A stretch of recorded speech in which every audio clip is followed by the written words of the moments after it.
This is a story of who we were,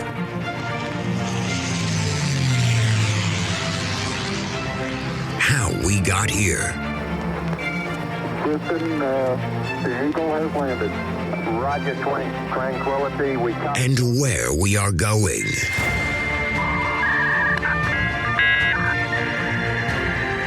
You've got mail. So join us as we take history off the page.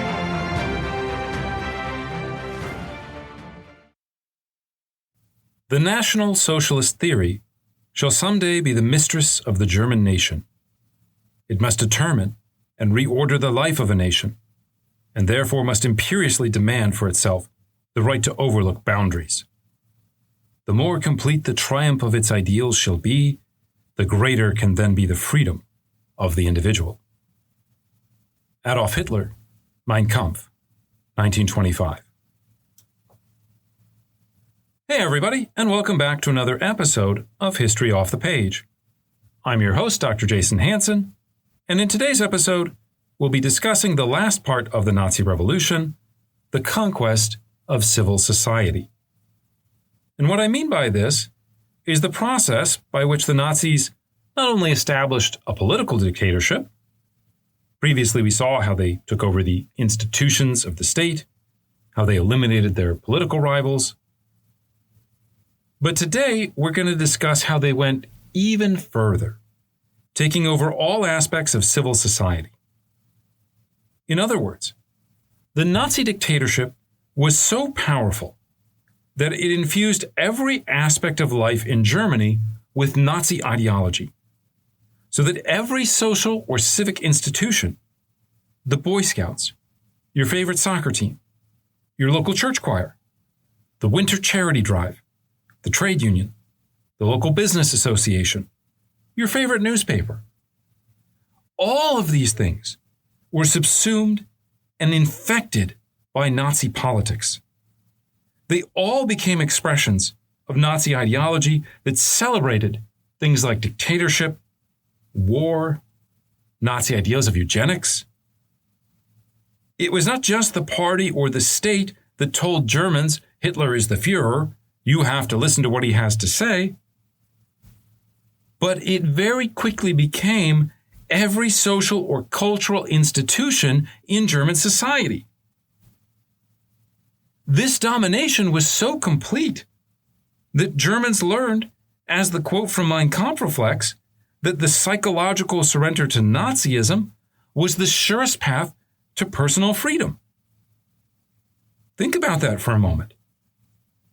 The idea that you owe your complete and total, not just political, but in every aspect of your life, your loyalty to a single other individual, that is the idea of freedom? And yet the Nazis managed to convince even those who were either apathetic about it or those who were even hostile to it, many of them become convinced that this is the right way to approach the world. And so what we're examining today in our episode is how the Nazis not only conquered the state, but how they conquer civil society. All of the civic and social institutions in Nazi Germany eventually, but actually rather quickly, become nazified. For those who have some familiarity with this topic already, we historians refer to this process in German as Gleichschaltung, which basically translates to the idea of coordination, or sometimes you see it referred to as synchronization. The term essentially comes from the electrical world, and it refers to this moment where if you have a number of sort of circuits that are together and they all become unified, so I can control all the circuits at the same time with a single switch. Now, while most of us probably hear the idea of being controlled by a single switch as something problematic, as something pretty sinister, do you want to be controlled by a single switch? I don't think that I want to be controlled. I don't want somebody telling me what to do. Nazis probably would have explained this to you a little bit differently. They would have said it's less that you're like a marionette and you're just being controlled by the puppet master. They would have said that this is kind of like a choreography. That Hitler, in this kind of metaphorical explanation, is the conductor and we're all members of the symphony. And in order to have national harmony, we all need to like time ourselves and figure out how to interact with each other based on the guiding influence of the conductor. I think if you think about the context of the early 30s in Germany, coming out of the story of the Great Depression, coming out of the breakdown of the political process in Weimar in the late 20s and early 30s, the threat of communist revolution, the threat of other people invading, right? You get this sort of idea. You can begin to understand perhaps why it is that some Germans would have been attracted to the idea of the Führerprinzip. Even so, however, I think we would also agree that this aspect of the Nazi revolution is worth emphasizing because in the long history of dictatorships, it's relatively rare that a political movement achieves this kind of psychological domination over the population. There, of course, have been hundreds of dictatorships across history. Men like Caesar Augustus and Napoleon Bonaparte certainly acquired a great deal of power. They not only acquire sort of legal power, but they also develop practical power. They develop institutions, secret police, ways of repressing and destroying any political opposition. But very rarely do they fundamentally transform or reorient the mentalities of the people that they rule over. Certainly not to the degree that the National Socialists are able to pull off. Most dictators in history are content with having absolute political power. What their subjects believe is kind of irrelevant so long as they are willing to obey. Now, of course, some of you are probably shouting already at the whatever you're listening to this on. Well, what about the Soviets? And the answer is, of course, yes. The Soviets do pull off something similar in Russia, where they do begin to build a socialist consciousness to some extent, but also this kind of totalitarian mindset of we're going to listen to the party, we're going to imbue all aspects of our daily lives with these kind of ideological thoughts. But they are only able to pull this off after decades and only after considerable amounts of public violence. People in the Soviet Union are very aware of how violent this transformation is. Some would say it's justified, some would say it's not justified, but they're very aware of the radicality of the changes taking place. By contrast, the Nazis essentially conquer German society in just 5 months. And this, by the way, is the same 5 months that they need to destroy all the political parties, all the unions, all the other social institutions. They convert large numbers of hostile or ambivalent Germans into flag-waving, goose-stepping Hitler lovers, seemingly overnight. Now, they do, as we'll see in the podcast today, use some violence to do this, but it is not as widespread and certainly not as disruptive as was the case in the USSR.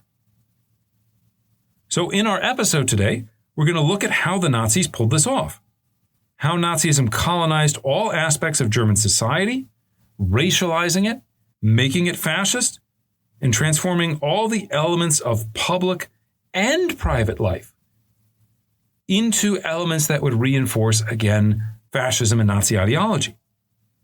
The notion that Hitler is the nation's leader, the notion that ordinary people's primary purpose in the world is not to do whatever they feel like, is not to set goals and dreams and try to realize their individual aspirations.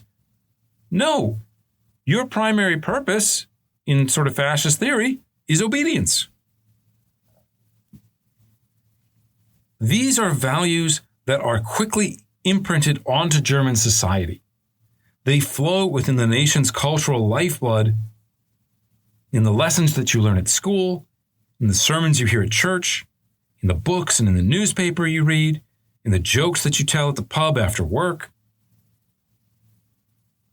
And as scary as all that stuff is, right, we've got plenty of fictional accounts where this is kind of depicted.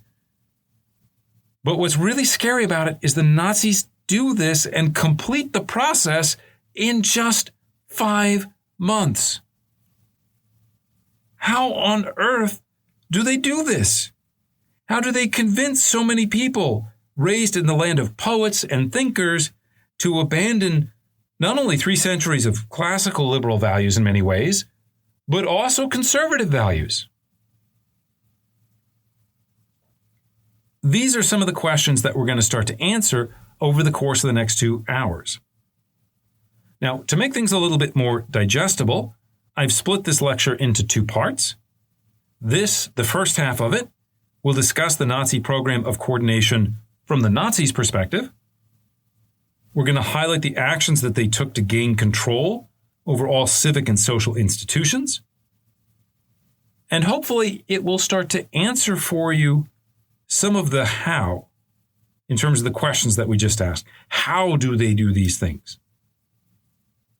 We want to walk away with a good sense of the overview of events, the ways in which, again, the Nazis forced people to conform. The second half of the lecture, which to be clear is going to be in our next episode, is going to be a little bit different. There we're going to look at things from the perspective of members of civil society, ordinary Germans, people who are not Nazis. We're going to try to answer the question of, why did these people go along with it? As we'll see today, the threat of violence is there, but there is also this human desire to conform. There are ways in which people don't just say in a sort of passive way, oh, okay, you're going to force me to do something, I'll do it, but ways in which they almost volunteer themselves. Ways in which they say, how can I nazify my daily life? How can I become a Nazi, even though I don't really care about the ideology, even though I don't really care about Hitler? Stay with us. We'll be right back.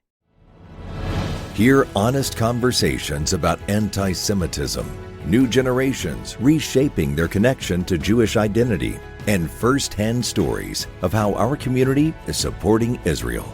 Subscribe to Mosaic, Exploring Jewish Issues on Apple, Spotify, or wherever you listen to podcasts. Or watch Mosaic at jewishpb.org.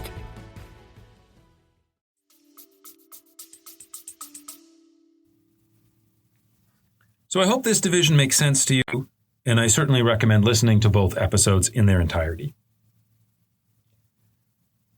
Last thing before I get started, of course, is just to quickly remind you that this is one of a number of episodes that we've done on the rise of Nazi Germany.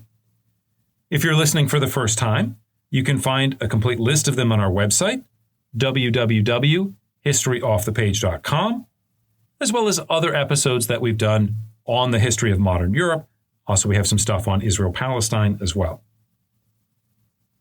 We also have done a number of Patreon-only episodes, and these are on topics like the making of Hitler, the rise of the SS, a short history of the concentration camps, and these can be accessed for just $2 a month via the website Patreon. If you're not familiar with Patreon, you don't know how to get there, you can either find a link to it on our website, or you can just Google History Off the Page and Patreon, and it'll take you right there. To those of you who are already supporting us, thank you so much. Without your help, we wouldn't be able to have the podcast. And if you haven't signed up, it's only $2 a month. You can always cancel. Why not give it a shot? Okay, let's get back to our main subject today, which, as we said, was going to be the topic of Gleichschaltung, or coordination. Now, the exact process of Gleichschaltung is a bit complicated. Basically, it is happening at various levels within society. It is being affected by the state, as we'll talk about today. But as I kind of hinted at in the introduction, it's also being affected by individuals. So what I'm going to try to do is to sort of separate out some of these various areas where it's experienced in our discussion today. And hopefully that'll make it easier to appreciate how dynamically this process is occurring across and sort of within German society. So let's start with the most obvious aspect of coordination, which initially occurred through the Nazi takeover of government offices and institutions, and this really begins in February of 1933. In short, the Nazi conception of politics is fascist. It is the idea that all sovereignty comes from the nation and that there is some kind of leader, or Führer in this case, who will interpret what that will is rather than relying on sort of a democratic institution, on elections, on things like that, to figure out what is the will of the nation. And so within this conception of fascism, the idea is that everything should be made to serve the interests of the party. There are no real rules or regulations or legal precedents, rights, structures, right? A Nazi would argue none of these things should actually inhibit the will of the leader from being realized. And of course, the main vessel through which the leader's ideas are conveyed are through the party itself. And so as they begin to take over all these sort of state and local institutions, they begin to say all of these things should kind of be vehicles or vessels, again, for the party to exert power. We are not interested in a world in which the Social Democrats maybe have a town council, in which a conservative nationalist who is not a Nazi is the mayor of a town. And so whether or not these individuals had supported the Nazis in the run-up to 1933, the Nazi conception of politics demands that all political structures be nazified. So one of the things that the Nazis do is not only attack kind of other political parties and their right to exist, but they will also begin to assault the German tradition of federalism. Now, if you haven't listened to our podcast on the foundations of Germany and Bismarck and Blood and Iron and all that, one of the key kind of features of German identity is a celebration of particularism, a celebration of the idea that I'm German, but I'm German because I'm Bavarian, that I'm Saxon.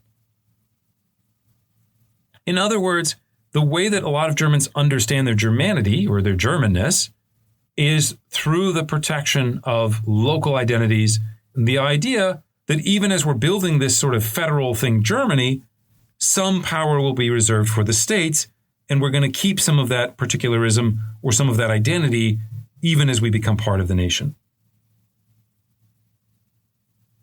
The Nazis, of course, reject this idea. And so as they are taking power, as I said, they're going to get rid of a lot of this idea that you can have local or state government that exists independently of the Nazis. And we already saw some of this when we talked about the elected Bavarian government led by Heinrich Held in March of 1933. Held is, of course, replaced by the appointment of a Reichskommissar. Reichskommissar is kind of like a federally appointed governor. And in this case, it was a leading Nazi named Franz Ritter von Epp. At the same time that this change is happening, however, the Nazis will also dismiss and replace lower-level functionaries in Bavaria who don't support the Nazis or who are not members of the Nazi Party. For example, one of the things that they start doing is they pass a law for the coordination of states within the Reich. And this says every single state parliament must match the membership totals or allot their delegates following the pattern of the March 1933 Reichstag elections.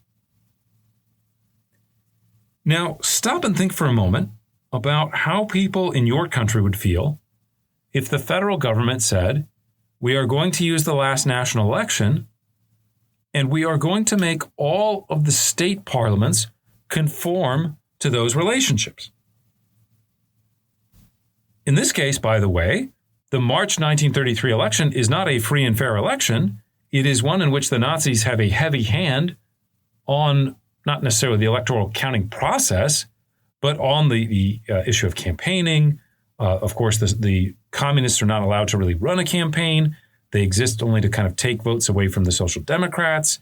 You have the SA beating people up in the street, shutting down newspapers.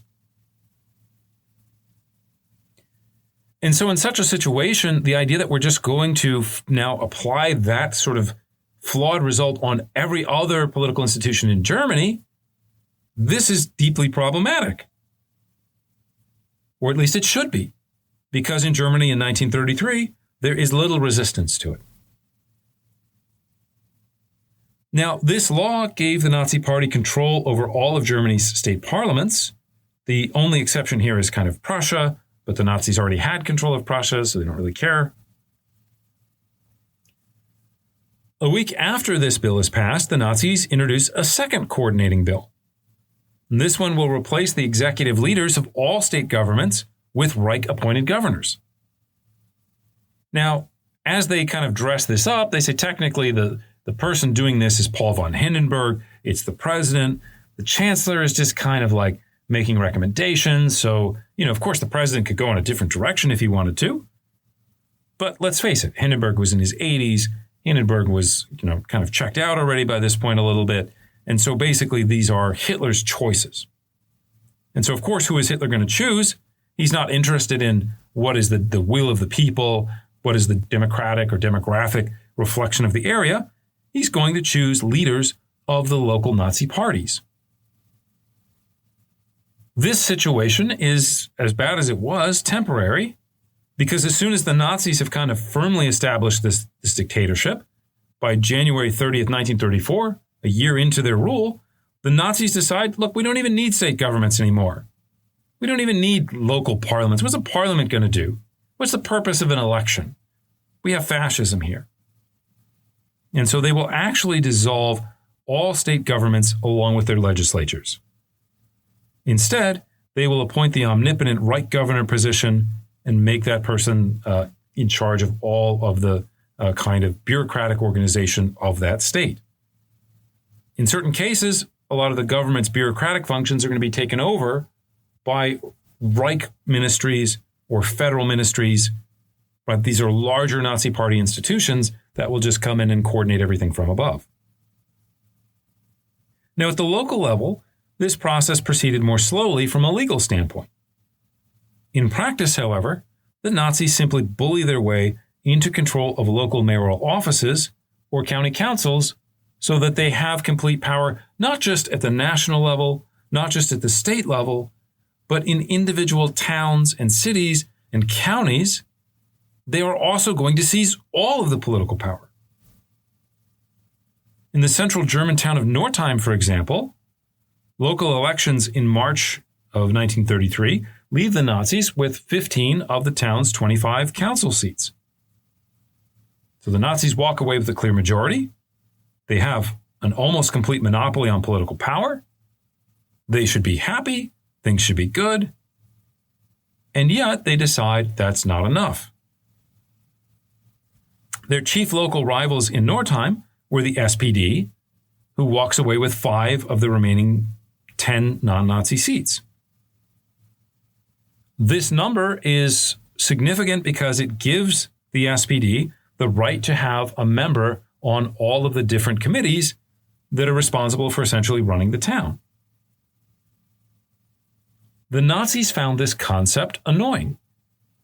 The Nazis were not willing to let the Social Democrats continue to exist on the margins. They were not willing to just say, well, we'll destroy the party organization itself and, these 5 guys that are on the town council, who really cares? Instead, they again have this will to dominate everything, and they decide they've got to drive these guys out. On the eve of the first town council meeting, one of the SPD delegates is pressured by the SA men in the town to renounce his affiliation with the SPD party. He's going to declare himself neutral, and in doing so, he's going to take away the ability of the SPD to have one of these positions on the council. And so some of you might say, well, okay, I get that, right? These are kind of mob tactics a little bit, but, they're going to put their thumbs on the scale. They're going to make sure that they have a total monopoly on power. But for the Nazi Party, that's not enough. Another delegate gets arrested on the way to the opening meeting, just in case the guy that, quote unquote, changed his mind, just in case that guy recants, we're not even going to worry about that. We're going to arrest this other guy on the side. The 3 remaining delegates are also faced with varying degrees of harassment from members of the party, and in particular the SA. And so on April 12th, less than a month after the elections, the town's leading SPD delegate resigns, and the 3 remaining comrades will do the same after the SPD party is officially banned in June 1933. So what we're seeing here is that even though the Nazis already have a dictatorship, even though they already have captured all of the power at the federal level and the state level, it's still not enough. And they move to completely nazify the town council, again, just weeks after the election. Once they have control of this democratic institution, they basically do whatever the mayor says. The mayor is also a Nazi by this point. And so over the course of time, they just say, what's the point of meeting anyways? We're not really actually doing anything. And so the council begins to meet more and more infrequently. Now, the original mayor in March of 1933 is not a Nazi. He is a nationalist. He's a bit of a conservative. He doesn't necessarily dislike the Nazis. But this is not something that the Nazis can tolerate. Almost immediately, the town's deputy mayor, who not coincidentally also happens to be the kind of local head of the Nazi party, begins a campaign to have the mayor removed from his post. In additional personal threats against him from the SA, additional measures were taken to have his friends fired from local government. By late June, this pressure campaign, and I should point out the mayor actually does resist a little bit, right? We're talking about conformity. And in so many examples that we're talking about today and in our next episode, people don't resist. People just, oh, okay, you want me to do this? Fine, I'll go along with it. In this case, the mayor did try to resist a little bit, but eventually, again, by the middle of the summer, he realizes that this is going to cost not just him, but others that he knows, friends that he knows. It's going to cost them something. And so he decides to resign. This idea of having a mayor and a town council, it survives for about 2 years. And then in 1935, a new law will make the appointment of German mayors something directly made by the Reich government, or more specifically, Hitler himself. So again, in a practical way, the process of coordinating and seizing complete power over all sort of political institutions, this is already complete in a practical way by the summer of 1933. So within 5 to 6 months after Hitler was appointed chancellor, and it's legally sort of solidified by 1935. But we don't even have to go through the illusions anymore of democracy. We can just proceed straight to fascism. Finally, the process of government coordination was also carried out through the banning or the purging of the various government bureaucracies. I don't want to spend a lot of time on this because we've kind of already talked about it. Also, just the purging government bureaucracies, not as interesting in some ways as the more kind of social and cultural aspects of the Nazi takeover. But we should point out that by April 7th, 1933, the Nazis passed the law for the protection of the civil service. This law basically allows the chancellor to fire people in the bureaucracy for ideological reasons. We could also mention, if we wanted to, although we've already done so, we could talk in more detail about the destruction of the labor unions, about the political parties, the trade associations. Again, a lot of these kind of institutional frameworks are destroyed between May and July of 1933. Several other laws are then passed over the course of the following 12 months, legally cleaning up the reality of transforming Germany into a unitary dictatorship. The most important of these laws is something that we will discuss more in a future episode when we talk about the Night of the Long Knives and the Room Purge, but this is the law concerning the head of state of the German Reich. This is passed in August of 1934 when President Paul von Hindenburg is essentially on his deathbed. And the idea is that we are going to combine the offices of president and chancellor. There will now be literally no checks on Hitler's power. We are removing the last kind of bastion of any kind of oversight of what the chancellor is doing. Now, so far I've been talking again about politics a lot, but I want to note that as these developments play out, they are paralleled by a similar movement within civil society itself. Simply put, the Nazis quickly make clear that they will not tolerate any deviation or opposition from any party. Whether you're in a political party or not, everyone has to conform. Nationally, even their coalition partners in the conservative DNVP quickly learn of the Nazis' thirst for total power.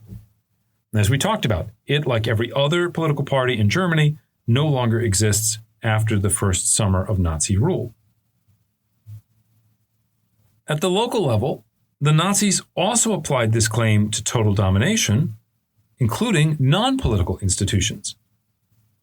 Organizations that initially support the revolution, some of them get tolerated, but most of them are disappeared anyways by the time you get to 1935. A great example of this phenomenon can be seen in the example of the newspaper business, where nationalists but non-Nazi newspapers quickly disappeared soon after the Nazi seizure of power. In the town of Northeim, for example, in the Weimar Republic, there are several newspapers that express different political points of view. As would probably not surprise you, immediately after Hitler's appointment as chancellor, the local social democratic paper, the Göttinger Volksblatt, was of course banned. Now, the Göttinger Volksblatt is actually published from Göttingen. It's a different city. It's not actually in the town of Northeim. But the Nazis take it over and ban it nevertheless. They actually begin to use its production facility to support their own newspaper, which is called the Northeimer Observer. And that title is in imitation of the Völkischer Beobachter, which is the kind of People's Observer. Sometimes people call it the Racial Observer. The Volk is kind of like a national racial conception of identity of the national group. And so the Nazis are kind of using that, and then these local Nazis are borrowing that idea to make this paper. With a circulation of about 4,000 people, the town's largest paper was the Northeimer Neueste Nachrichten. I will translate that loosely as the Daily News. And it represented the more moderate and sort of most newsworthy paper. Its editor was a member of the Liberal German People's Party, and it had been moderately critical of the Nazi movement before January of 1933. For example, it reports on instances when the Nazis are found guilty of libel. It likes to kind of play up the idea that the Nazis are these kind of rabble-rousers, this group that's prone to excess and violence. During the 1932 presidential election, the Daily News endorses Paul von Hindenburg, who's seen as more of the law and order candidate. But the paper was also pretty critical of the communists and the SPD. It published Nazi attacks on the two parties in March of 1933, and it refused to allow those two parties to print any kind of response. In fact, they actually print lots of articles talking about how the Nazis are discovering various kind of weapons caches across various parts of Germany, but especially locally. And the Nazis kind of use this argument to sell the idea that, well, the communists really are planning a takeover. They are planning a revolution. The Enabling Act is not about taking away your rights, but it's actually about protecting you. So the Daily News, even though it had been somewhat critical of Hitler, is really carrying a lot of water for him, especially after he becomes chancellor in January 1933. Part of his reasoning is, of course, the obvious.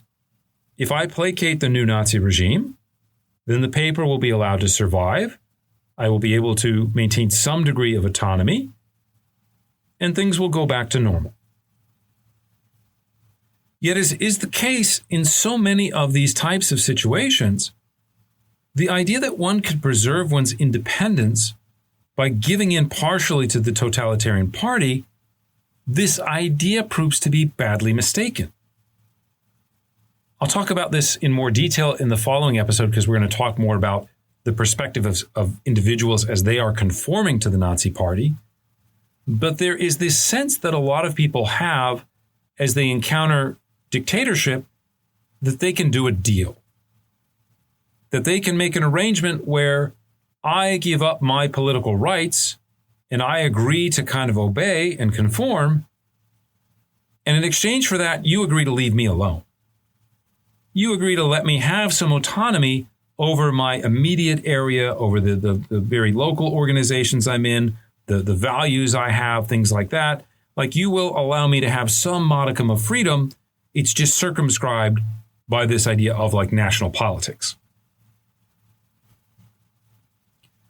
The thing is, the Nazis are not interested in making a deal. In the wake of the Nazi Revolution, the party is not just interested in how do we secure political power, how do we take over the state parliament. They are trying to carry out not just a political revolution, but one could argue a social and cultural revolution as well. And so the only deal that's really on the table is complete and total submission to the party or face extinction. Not just, again, at the political level. We have a political party, there's local elections, but even more so with social and cultural institutions, including businesses.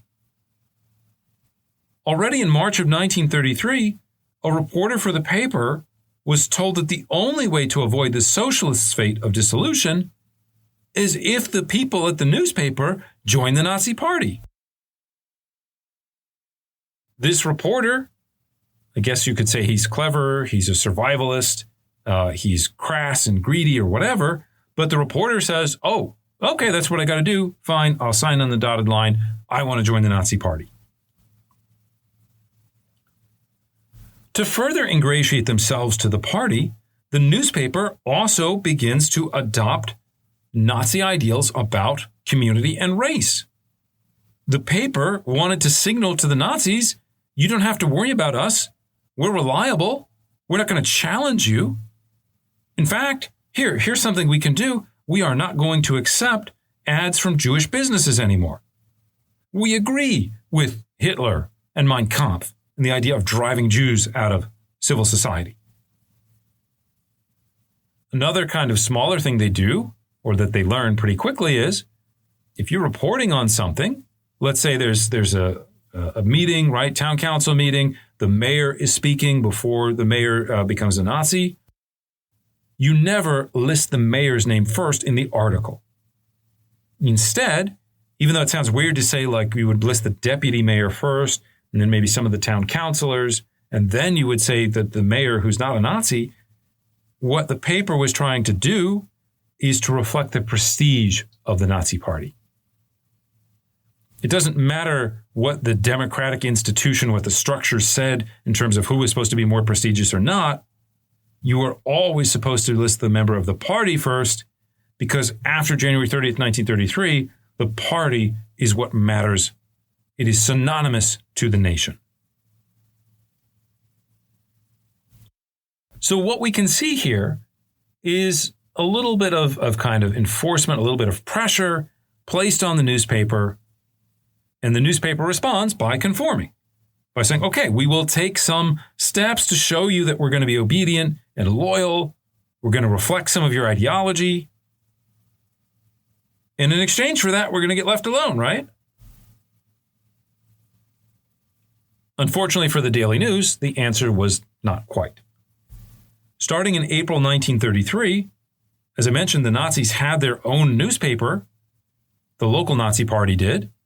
And so they begin to invest in that paper. They begin to try to steal the business of the Daily News and to again, get everybody reading the official party paper. Why would you waste your time with with some independent paper. Again, that same month, the local party leader, who is the deputy mayor at this point, but he's basically running the show anyways, he says, look, all of our local agencies are now required to give information only to the Nazi paper, not to any of its potential rivals. He goes further. He says, look, if you're a member of the Nazi Party, you have to subscribe to the Nazi paper. If you're someone who wants to curry favor with the party, I better not walk into your office and see you're reading the Daily News. As everyone knows, every loyal party member reads the party papers. Everyone who's loyal to the idea, whether you're a member of the party or not, of course you read the Nazi Party paper, The Observer. Just in case we haven't established a kind of firm message about what you're supposed to do here, members of the SA roam the streets of Northeim, and they sell subscriptions of The Observer. Now, another thing going on is that even though the town's original largest paper was the Daily News, you also have the Depression going on. And so I can't necessarily subscribe to multiple newspapers. It's not like today where I just get out my phone and I can go on Fox News and MSNBC and CNN and my local paper and, get lots of different perspectives on what's going on in the world. If I have to choose, if I've only got a little bit of money because the Depression's going on, well, then I'm going to go with the Nazi paper. You even get stories of people who, again, read the tea leaves, and so they're going to do these kind of performative actions to show the local Nazi party, whether they're members of the party or not, that they are on Team Brown or the Nazi team at this point. So they will walk into the editor's office of the Daily News, and they throw it down, and they go, how dare you print this trash, this libel, this garbage? It's not enough just for me to cancel my subscription. I have to kind of publicly virtue signal what team I'm on and what my kind of new values are going to be. By May of 1933, the Daily News had gone from the town's leading paper to barely surviving. Aside from 2 brief editorials praising the virtues of having a free local press, which you can imagine the Nazis are not really that thrilled with, it essentially turns its editorial decisions over to that reporter who had joined the party out of political expediency. His name, if you're wondering, was Erhard Knorpel.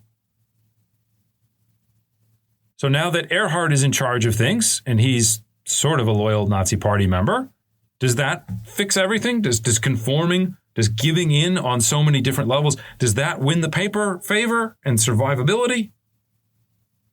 Not quite. In December 1933, a Nazi party member happens to notice that on the Daily News's masthead is the slogan, "Fatherland above party." Now, this was its slogan before the National Revolution.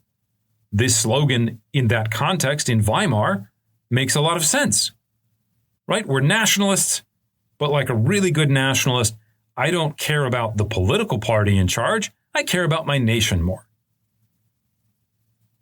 After January 30th, 1933, when the Nazi party essentially makes the argument that it is the nation, it is synonymous with the nation, saying fatherland above party can be interpreted as putting down National Socialism.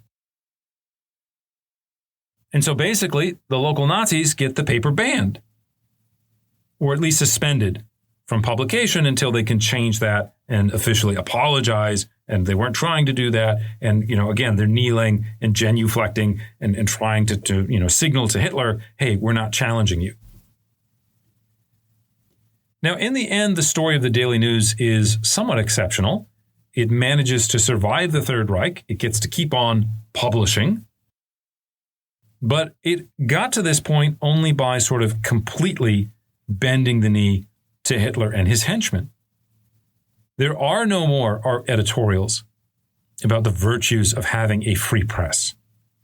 There are no more criticisms of Hitler or the Nazi Party.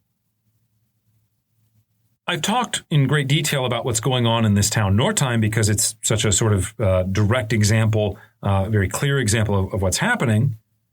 But it's worth noting that other daily newspapers, both locally and across Germany, were less successful in trying to survive the Nazi storm. Nordheim's other large non-Nazi newspaper, for example, was the Gräfische Hofskurier. The Gräfische Hofskurier. It had been published by an avowed nationalist. And not only is this guy sort of ideologically close to where the Nazis were, but he's someone who professed admiration for the movement before the seizure of power. When the Nazis are still struggling and they can't find anyone to print their pamphlets or their leaflets, this guy decides, hey, you know what? I'll do it. I'll help you out because we're all for Germany. When Hitler is appointed chancellor and they start the process of the National Revolution, they start, dismantling the Weimar state and democracy, this guy is fully on board. The breaking point for him becomes when the Nazis, as I've mentioned, begin to tilt the balance of power towards their own newspaper. And so it's only at this point that the GHC's publisher, a guy named Wilhelm Spaetel, begins to kind of make noises about the lack of fair competition. As you can imagine, the Nazis were not interested in questions of fair competition. The Nazis did not give him credit for any role he played in the Nazi seizure of power, for any support that he had given the party in the past, for the proximity of their ideological worldviews. Instead, the Nazis also begin to harass him. His paper begins to sell only at a loss, so he kind of keeps going for a couple years, but he's losing money. It's not working out well. And finally, he sells it to the Nazi Observer for a pitiful sum and a promise to never publish again. Spaetel would die a poor and broken man just a year later. So again, the story of conformity here, we are seeing the Nazis putting some pressure on businesses, on institutions to conform, but we are also seeing the reaction of individuals as a kind of half-hearted, let me figure out a deal, let me come to some arrangement. I will give up a lot of my rights and values, but in exchange for that, I get to be left alone. And then, of course, it often doesn't work out well anyways. Now, as this process of coordination took place, some organizations and institutions did try to mount a modicum of resistance. For example, the Early Feminist Association of German Women, or the BDF, refused to nazify itself at the start of 1933. Now, when I say early feminism, I describe that as early because it's not your 60s radicals, they're not burning bras, they're not, carrying on about abortion and things like that. They are looking more towards women's experiential issues and then, of course, the right to vote to some extent as well. So the leaders of the BDF do not overtly oppose National Socialism. They don't necessarily support it either. It's not really something that's on their radar. After the seizure of power, they want to continue to operate as a kind of independent entity. And they make very clear, look, we're not opposed to the Nazis. We don't want to challenge you in terms of political power. We have our women's issues. We want women's health to be looked after. But the Nazis do not want to tolerate the idea of independence. It's not necessarily even about loyalty or obedience, but it is this idea that you might have some sense of agency, some sense that there are decisions out there that you can make on your own, as opposed to just doing what the party tells you to do. This was also a big issue in Soviet history once Stalin comes to power. Stalin does not want to deal with the Politburo, does not want to listen to their opinions, is not looking for that. Your job on all issues is just to obey. So as the BDF is doing this, there is a leader of a local Nazi women's organization. Her name is Gertrude Schultz-Klink. She will end up becoming a huge kind of political star in the Nazi party, especially a very prominent female Nazi. And so Schultz says to this organization, she writes them a letter in April 1933 and says, oh, by the way, we dissolved your organization. You didn't coordinate. You're not fully going along with this. You didn't put Nazis in leading positions in your organization. You're gone. Now, the legal basis for Schultz-Klink's declaration is a little fuzzy. And so the BDF says, no, we're going to challenge your proclamation that we're dissolved. We're not submitting to this. And again, part of their protest here isn't just about legal rights, but they make this kind of political argument. Look, you don't need to go after us.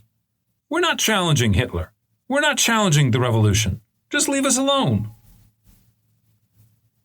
As you might expect, these appeals don't really go very far, right? The BDF is making arguments that are grounded in rationality, in practicality, in the legal structure of a democratic society. The Nazis are not interested in that. And so the leader of the Nazi Women's Front responds by openly inviting them, hey, wouldn't you like to submit unconditionally to Hitler? Don't you want to expel all of your Jewish members? Isn't that what you really want to do? She also appeals to the membership of the BDF and says, hey, do you really want to be associated with these guys that are independent? Wouldn't you rather join the Nazi organization, the Nazi Women's Front? And so many of these women in the BDF begin to leave and begin to go to the Nazi Women's Front. In the end, the leaders of the BDF say, look, we're not going to formally submit, but the better course of action is just kind of ritual suicide. Let us dissolve our organization. And that's what happens on May 15th, 1933. This happens in many contexts, right? We're not going to let you ban us. Instead, we'll just dissolve ourselves. We'll accept reality. And in some cases, many of these people will end up joining the Nazi organizations. As in so many other fields and endeavors, the only way that one can address women's issues in Hitler's New Germany was through an official organ or institution of the Nazi Party. The idea of being a feminist after 1933 involves nazifying yourself in Germany. Even some of the strongest, most closely allied organizations in Nazi Germany to the Nazi movement are destroyed in this same manner. Take, for example, the conservative nationalist Stahlhelm paramilitary group. The Stahlhelm, or Steel Helmets, had been founded in December 1918 by a reserve army officer named Fritz Selt. And Selt builds it into this large and powerful paramilitary group. The Stahlhelm is involved in some of the putschism and the violence in the 1920s. It becomes a haven for conservative nationalists. And eventually it will align itself politically with Alfred Hugenberg and the DNVP. When the political crisis comes in the winter of 1932, January 1933, the one that's going to lead to Hitler's appointment, it enthusiastically supports Hitler's appointment. Celte joins Hitler's first cabinet as the Minister of Labor. As the Nazis bring the full weight of the German government and the German state against the communists and then later the Social Democrats in February and March of 1933, the Stahlhelm stands by. Some of their members openly applaud this. Great, we're witnessing the destruction of our enemies. Some of them are a little bit more indifferent about it. But in the end, this large armed paramilitary organization with connections to the German army, what do? They support the revolution. One would think that as loyal allies, Selt and the Stahlhelm would have been allowed to coexist with the Nazis under Hitler's new dictatorship. But again, the question that matters most to the Nazis is not, are you loyal in the moment? What have you done before? What is your ideological perspective? The issue is the question of independence. And again, Hitler's dictatorship means there can be no organization in civil society, in society at large, no organization that exists independently of the Nazi Party. Every structure, every institution in Nazi Germany must reflect the will of the Führer. In terms of the Stahlhelm, one of the things that gets them into trouble is that they support the kind of pro-Nazi independent list led by Hugenberg in the March elections. In other words, Hugenberg and the DNVP said, we support Hitler, we want him to be chancellor. This is just to give us kind of more diversity in terms of politics. This is a kind of check on maybe even the socialist aspects of Nazism. If you're a little bit worried the Nazis are going to go crazy, vote for the DNVP and we'll make sure that they kind of stay in line. This gets the Stahlhelm in hot water with the Nazis. Already by mid-April, enormous pressure is placed upon Seldte to join the Nazi Party, and he will do this on April 26, 1933. But it's not enough just to say, okay, I'm going to join the Nazi Party, and then I just have my kind of side gig here or my side organization here. We have to make sure, especially something as large and as powerful as the Stahlhelm, that is officially placed under Hitler's leadership. So who is the titular head of the Stahlhelm after the spring of 1933? It's Adolf Hitler. Another way in which the Stahlhelm bends the knee is that they will dismiss leading figures in the movement like Theodor Duesterberg. Duesterberg was fine with Nazism for the most part, was okay with it, but he wanted to maintain the Stahlhelm's independence.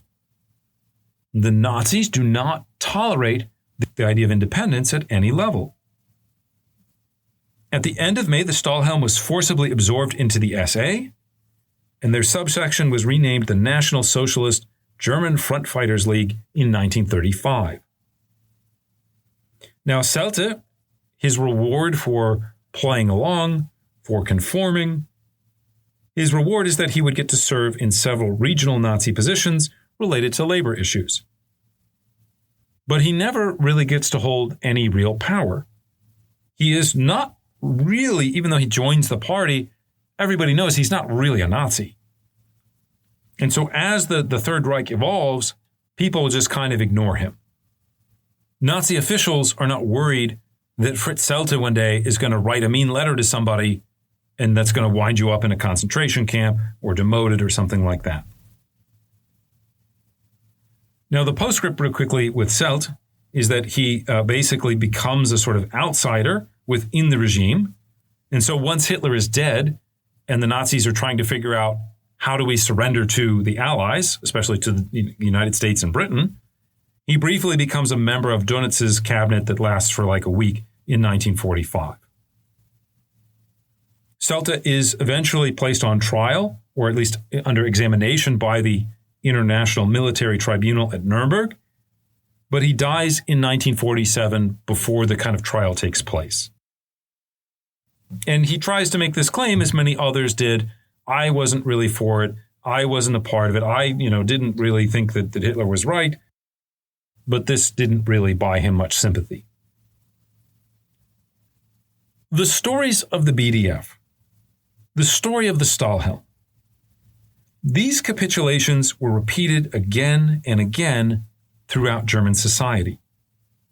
At the end of April, for example, the Professional German Journalists Union appointed the Nazi press chief Otto Dietrich as their new chairman. He, of course, then turns around and nazifies all aspects of professional journalism. The values, the ideas expressed by the Journalists Union are now no longer neutral or objective, or one could argue professional even. They are now infused with Nazi ideology. They will reflect the official positions of the Nazi Party in all aspects, including, what does a good sort of politics look like? What about race? What about personal rights? What about concentration camps, right? Everything is now going to reflect and amplify Nazi values and Nazi ideology. Towards the end of June, the National Newspapers Association made the Nazi publisher Max Amann their chair. Max Amann, of course, carries out the same reorganization. The universities were also purged, with students helping to lead the way, not only in dismissing some of their professors and saying, oh, this professor here, they have socialist tendencies, but also going through the libraries and pulling out books that are deemed as un-German and then burning them. Now, I do want to note here, as a professor, that this is only about 15% of the university professors that get dismissed. Most professors before the 1960s are actually pretty conservative in terms of their political orientation. It's only in the 1960s that this really starts to kind of change, both in Germany and in the United States. Another area that we could bring up, but that we've kind of already discussed in detail, was the labor unions. They first signal a willingness to surrender politically to the Nazis in March 1933, and yet 2 months later, they get dissolved anyways. The labor movement was then rebuilt under the auspices of the newly founded Nazi-led German Labor Front, or the DAF, and we'll talk about them more in a future episode. That same month, May 1933, what are the Catholic bishops doing? They're declaring suddenly their support for Nazism. They're celebrating, officially, the National Revolution. As historian Richard Evans has discussed, leading members of the German clergy start speaking openly and in sermons and in declarations about how Hitler had been given to the German people by God. There were priests and pastors who objected to Nazism, who had deep problems with it, especially its racialized understanding of Judaism. If you come from a Jewish background or a Jewish family, but you convert to Christianity, the Nazis don't care. They say, well, you're still Jewish. That's a pretty big contradiction there in terms of Catholic and Lutheran philosophy. So what happens to those people that object openly? They're given stern warnings not just by the Nazis, but especially by their fellow priests, by the bishops. Sometimes they get reassigned or demoted. And they too quickly get the message, conform. Give up your political rights, give up your freedom of speech, give up the ability to even critique or try to influence public discourse, and hopefully we'll all just kind of get left alone. As the Nazis take over these organizations, or as they dissolve them and replace them with other new Nazi organizations, they reorganize them all along Nazi ideological lines. All organizations in civil society now had to recognize Hitler's supreme personal authority. They all had to actively participate in the cult of personality. They had to carry Nazi propaganda, in some cases even issuing apologies for the lies, quote unquote, and the defamations that they had done in the past. All of the critics of the regime become silenced or in many cases are dismissed. And so it's not just about the Nazi party arresting people and throwing them in concentration camps. Dictatorship is established in some ways by institutions and organizations that Nazify themselves, that suppress dissent, even dissent made in their own sort of favor. The organizations self-censor. As a result of all this, the Nazi Party now not only becomes the German state or synonymous with the German state, but it also largely becomes synonymous with German society. To be anti-Nazi or to be critical of the Nazis, this is now going to be understood in wide swaths of the national community as being anti-German. most people don't want to be labeled as anti-German. And so the pressure of conformity kind of doubles back. It's not just, again, coming from the regime, but civil society amplifies it, imbibes it, swallows it whole. And it being German society, begins to nazify itself. How do people come to believe in Nazi ideals of racism? It's because they do it to themselves to some extent. How do we protect ourselves? How do we signal our submission? I got it. Let's just apply the Aryan paragraph. Let's fire all Jews. Let's tell Jews we don't want them as customers, right? Let's apply Nazi racial ideology in our own practices and in a way kind of obey in advance.